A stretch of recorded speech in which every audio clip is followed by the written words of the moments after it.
제가 크게 깨달은 것 중에 하나가 아이들이 책을 잡지 넘기듯이 빨리 읽어버린다는 겁니다.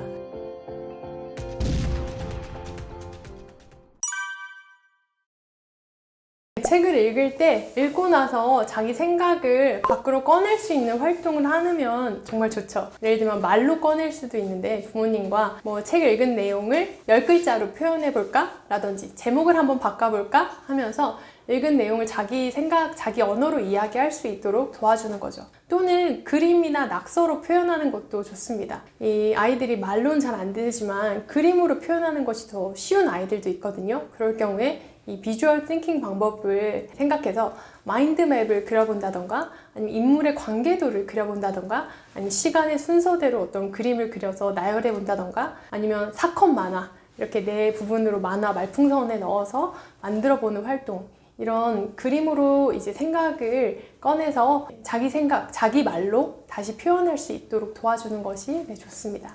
두 번째는 실생활과 연결되는 경험을 해보도록 도와주세요. 그래서 직접 그런 장소에 방문해 본다던가 아니면 책에 나온 요리나 음식을 만들어 본다던가 아니면 그런 동일한 옷을 한번 입어본다 던가 하면서 아이들이 책에 있는 것이 책의 내용일 뿐 아니라 나의 생활에서도 관련이 있다는 경험을 많이 해주시면 좋습니다. 그리고 세 번째는 아이들이 이 책을 개인적인 경험이 아니라 사회적인 경험으로 연결지어 주시는 것이 좋습니다. 또래 아이들과 북클럽을 만들어서 같은 책을 읽고 생각을 나누는 모임을 만들어 준다던가 아니면 자기가 읽은 책을 다른 친구들에게 추천해 주거나 나눠주면서 공유의 기쁨을 나눌 수도 있거든요. 아니면 가족끼리 자기가 읽은 책을, 재미있게 읽은 책을 이제 서로에게 발표한다던가 아니면 소개해주는 활동들을 통해서 책은 나 혼자만의 기쁨이 아니라 사회적으로 같이 공유할 수 있는 즐거움이 있구나 라는 경험을 시켜주시는 것이 좋습니다. 제가 초반에는 아이들 이 독서에 따라서 이 스티커 붙여주는 걸 했거든요. 스티커 100개를 모은 아이는 100권을 읽은 거여서 이제 다독상으로 칭찬해주기도 하고 했는데 제가 크게 깨달은 것 중에 하나가 아이들이 책을 잡지 넘기듯이 빨리 읽어버린다는 겁니다. 대강의 줄거리나 단어들은 생각나지만 그거를 깊이 있게 읽지 않기 때문에 전혀 문해력이 늘지 않는 걸 보면서 아이들에게 이런 다독을 권하는 상을 주는 거는 독서 습관을 망칠 수 있는 방법이 될 수 있겠구나 이제 깨달음을 얻은 적이 있습니다. 물론 그런 방법들이 효과적인 순간도 있습니다. 필요한 부분을 발췌하거나 인용하거나 할 때는 빨리 훑어읽기 하면서 필요한 부분을 찾아내야 하기도 하지만 대부분의 책은 속독보다는 정독하는 것을 추천하기 때문에 아이들이 책을 양 중심으로, 속도 중심으로 빠르게 읽는 것은 지향합니다. 의무적으로 독서 기록을 강조할 경우에는 아이들이 쓰는 게 싫어서 읽는 것도 싫어할 경우가 있거든요. 그래서 의무적으로 꼬박꼬박 하기보다는 아이들이 자율적으로 할 수 있도록 도와주시는 것이 좋습니다. 독서하시고 글쓰기를 안 하신다면 사실은 효과가 없는 거나 마찬가지입니다. 우리가 어떤 걸 투자를 했으면 그 투자에 대한 결과를 보고 싶어 하잖아요. 근데 글쓰기까지 하지 않으면 머릿속엔 있는데 그게 밖으로 나오지 않기 때문에 사실은 눈에 보이는 즐거움이나 효과를 얻는 것이 조금 어렵습니다. 그래서 정말 효과적인 뭔가 얻어내는 독서를 하고 싶다라고 한다면 반드시 글쓰기가 병행되어야 그 효과를 보실 수가 있습니다. 글 쓰는 걸 굉장히 어려워하시는데 제가 추천드리는 짱구모 학습법 한번 해보세요. 짱 좋은 구절 모으기거든요. 그래서 부담 없이 읽은 범위 내에서 가장 좋았던 구절 이제 첫 번째는 필사를 하는 겁니다. 두 번째는 그 필사한 문장에 대해서 자기가 어떻게 생각했는지 또는 그것에 대한 질문, 느낀 점들을 한 줄로 적는 거죠. 그럼 세 번째는 그것을 어떻게 내 삶에 적용할 수 있을지 또는 어떻게 결단할지를 내 삶으로 가져갈 수 있도록 이 세 구절을 적는 거죠. 그래서 부담 없이 이 자기가 읽은 내용을 이 생각들을 꺼내서 모을 수 있도록 도와주시면 이것이 큰 자산이 될 수 있습니다.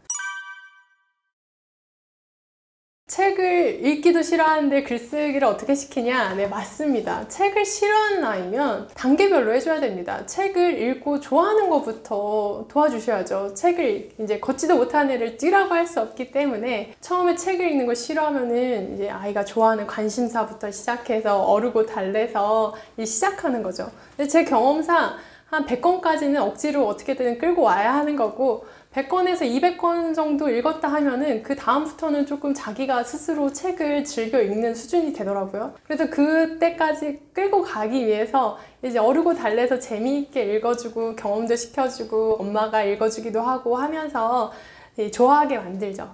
그 다음부터 이제 조금 자기가 읽기 시작했다라고 하면 그때부터 글쓰기를 시작하는 게 사실은 제일 좋습니다. 그래서 인문기 아이들은 사실은 글을 쓰는 것 자체가 스트레스거든요. 그래서 그 아이들에게 책 읽은 내용을 쓰라고 하는 거는 쓰기 싫어서 읽기도 싫게 만드는 효과를 낼 수 있기 때문에 초반기에 인문기 아이들에게 권하지는 않고요. 조금 글씨 쓰는 게 자유로워지고 또 책 읽는 것도 어느 정도 습관이 된 학생들은 책 제목부터 쓰는 거죠. 그래서 많은 내용을 쓰는 게 아니라 책 제목 써보고 자기가 기억하고 싶은 문장 한번 써보고 문장 쓰는 게 됐으면 그 문장에 대한 자기 생각도 써보고 자기 생각 쓰는 게 됐으면 결단하는 것도 써보고 이렇게 차근차근 조금씩 해줘야지 한꺼번에 책 읽기도 싫어하는데 글쓰기까지 해라 이러면은 아예 글을 못 쓰게 만드는 거죠. 그래서 첫 번째 아이의 수준이 어디쯤 와 있나를 잘 평가해 보셔서 이 수준이구나, 걷는 수준이구나, 기는 수준이구나, 뛰는 수준이구나. 그래서 그 아이 수준보다 한 단계만 더 높게 설정해서 도와주시는 것이 가장 좋습니다. 그래서 초등학교 한 3학년 이후부터는 저는 독서 기록장을 쓰는 게 제일 좋은 것 같습니다. 독서 기록장이라는 것은 독서 통장처럼 자기가 어떤 책을 읽었는지 보물창고에 하나하나 넣는 이제 개념이거든요. 독서 책을 읽은 거에 대한 제목만 써보고 아이들이 제목 쓰는 거 이제 내가 100권이나 읽었네, 200권이나 읽었네 이렇게 제목만 써도 이제 배부를 수 있잖아요. 제목 쓰는 게 익숙해졌으면 그 책 안에서 가장 인상 깊었던 구절을 쓰는 거죠. 이 시기를 여러분들이 판단하실 때에는 3학년 이후에 이 글씨 쓰는 것이 조금 자유로워졌을 때 조금씩 연습시켜주는 것이 제일 좋을 것 같습니다. 5학년 이후에는 교육 과정에서도 아이들이 3-4문단을 곁들인 한 페이지 정도 글을 쓰는 것을 권장하고 있거든요. 근데 매번 책 읽을 때마다 한 페이지씩 쓴다면 굉장히 힘들 수 있으니까 한 문단 정도, 한 문단이라고 한다면 한 3-4문장에서 5-6문장 정도 되거든요. 그 문장 정도로 아이들이 함께 쓰는 것을 습관 들이는 것이 좋습니다.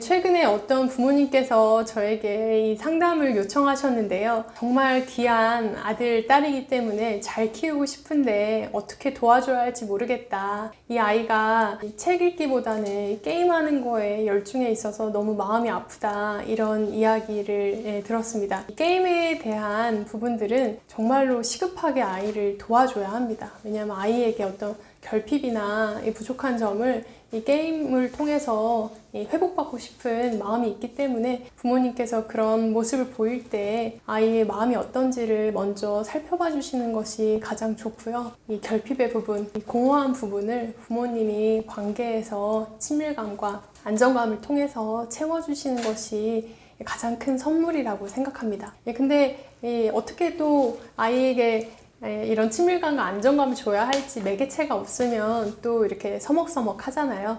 그럴 때 책 읽어주시는 것이 가장 좋습니다. 아이와 함께 그 매개체를 책으로 잡아서 책을 읽어주시면서 대화를 나눈다거나 책으로 선물을 해주시면서 아이와 함께 기쁨을 나누신다거나 한다면 아이에게도 굉장히 소중하고 특별한 경험이 돼줄 것 같습니다. 그래서 이 책 읽기라는 게 굉장히 어려워 보이지만요. 사실은 이 부모님과 아이의 소중한 관계를 이어주는 가장 좋은 매개체입니다. 그래서 어려워하지 마시고 아이의 마음을 먼저 들여다봐 주시고 관계를 먼저 회복하시는 데 중점을 두시면 좋은 방법과 아이디어들이 따라올 거라고 생각합니다. 제가 마지막으로 그분께 이렇게 질문하는 것 자체로 너무 좋은 아버지시라고 제가 말씀드렸는데요. 정말 그렇게 생각합니다. 아이를 키우면서 정말 고민도 많고 또 아이들마다 가진 이 잠재력이나 성향들이 다 다르기 때문에 제가 일관적으로 한 방법이다라고 얘기해 드릴 수는 없거든요. 케이스마다 다르고 또 아이마다 다르기 때문에 다 들어봐야 맞춰서 얘기해 드릴 수 있는데, 오늘 제가 이 교육의 민족에서 나눠드리는 이야기들을 통해서 조금이라도 도움이 되고 힌트를 얻어서 아이들과 행복한 시간을 보내셨으면 좋겠습니다. 네, 감사합니다.